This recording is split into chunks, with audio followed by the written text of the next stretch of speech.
दिव्य विज्ञान एकेडमी के YouTube channel पर आप सभी का स्वागत है।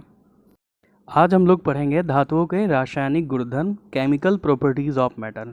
ठीक, तो सबसे पहला जो प्रॉपर्टीज़ है वो है आपका reaction of metal with oxygen, धातु की ऑक्सीजन के साथ अभिक्रिया।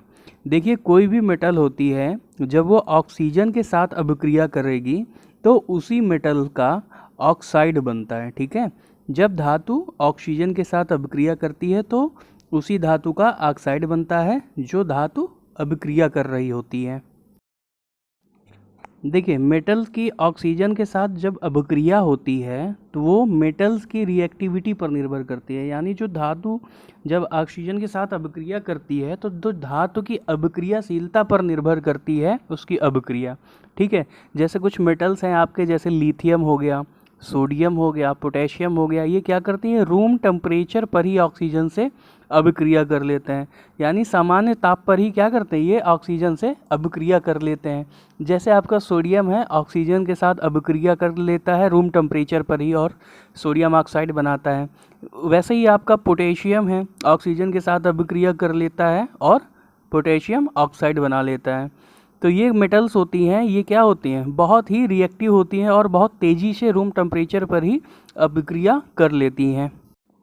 देखिए, जैसे आपका लिथियम हो गया, सोडियम हो गया और पोटेशियम, इनको वायु में खुला नहीं रखते हैं।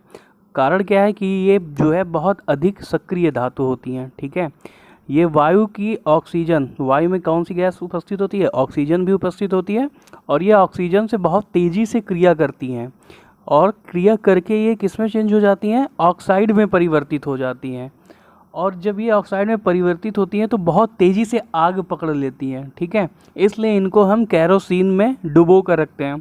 कैरोसिन क्या है, कैरोसिन को हिंदी में क्या बोलते हैं, मिट्टी का तेल बोलते हैं। ठीक है, जैसे गोल्ड और सिल्वर, ये क्या होते हैं, ये बहुत ही कम रिएक्टिव मेटल्स होते हैं। ठीक है, कम रिएक्टिव होने के कारण ये ऑक्सीजन से हाई टेम्परेचर पर भी रिएक्ट नहीं करते हैं।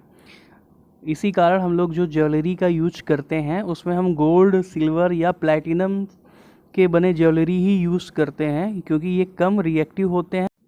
आगे देखिए, जैसे आपका मैग्नीशियम मेटल हो गया, कॉपर, एल्युमिनियम, जिंक, आयरन, ये क्या करते हैं, ये रूम टेम्परेचर पर ऑक्सीजन से अभिक्रिया नहीं करते हैं। ठीक है, यानी कि रूम टेम्परेचर यानी कि सामान्य ताप पर नहीं करते हैं, परंतु गर्म करने पर तेज़ी से अभिक्रिया करते हैं। जब मैग्नीशियम, कॉपर या एल्युमिनियम या जिंक, आयरन आदि को गर्म करते हैं, यानी जलाया जाता है, गर्म किया जाता है, तो ये बहुत तेज़ी से ऑक्साइड में परिवर्तित होते हैं।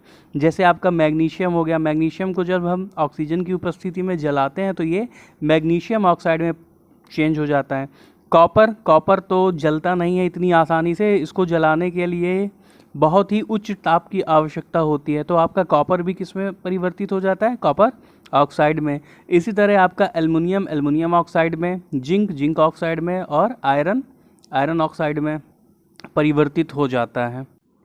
चलिए कुछ इंपॉर्टेंट पॉइंट्स देख लेते हैं। पहला पॉइंट्स है जो ऑक्साइड जल में घुलकर क्षार देते हैं। ठीक है, जो ऑक्साइड ऐसे होते हैं जिनको हम जल पे घोलते हैं तो हमें क्षार प्राप्त होता है, उन्हें हम क्या कहते हैं, क्षारीय ऑक्साइड कहते हैं। ये हो गया आपका पहला पॉइंट। दूसरा पॉइंट है आपका, अधिकांश धातुएं जो होती हैं, वो अधिकांश जो धातु ऑक्साइड होते हैं, ठीक है, वो जल में कैसे होते हैं, अघुलनशील होते हैं। लेकिन इनमें भी सोडियम ऑक्साइड और पोटेशियम ऑक्साइड हैं जो जल में घुलकर क्षार देते हैं। जैसे आप देख रहे हैं, सोडियम ऑक्साइड की अभिक्रिया जल से करते हैं तो सोडियम हाइड्रोक्साइड प्राप्त होता है जो कि क्या है, क्षार है। पोटेशियम ऑक्साइड की अभिक्रिया जब जल से करते हैं तो पोटेशियम हाइड्रोक्साइड मिलता है, वो भी क्या है, क्षार है। नेक्स्ट पॉइंट है आपका, जो धातु ऑक्साइड होते हैं, ठीक है, धातु ऑक्साइड की प्रकृति कैसी होती है, धातु ऑक्साइडों की प्रकृति क्षारीय होती है, परंतु आपके कुछ धातु ऑक्साइडों की प्रकृति अम्लीय तथा क्षारीय दोनों हो सकती है। और जिन धातु ऑक्साइडों की प्रकृति अम्लीय और क्षारीय दोनों होती है, ऐसे धातु ऑक्साइडों को हम उभयधर्मी ऑक्साइड कहते हैं।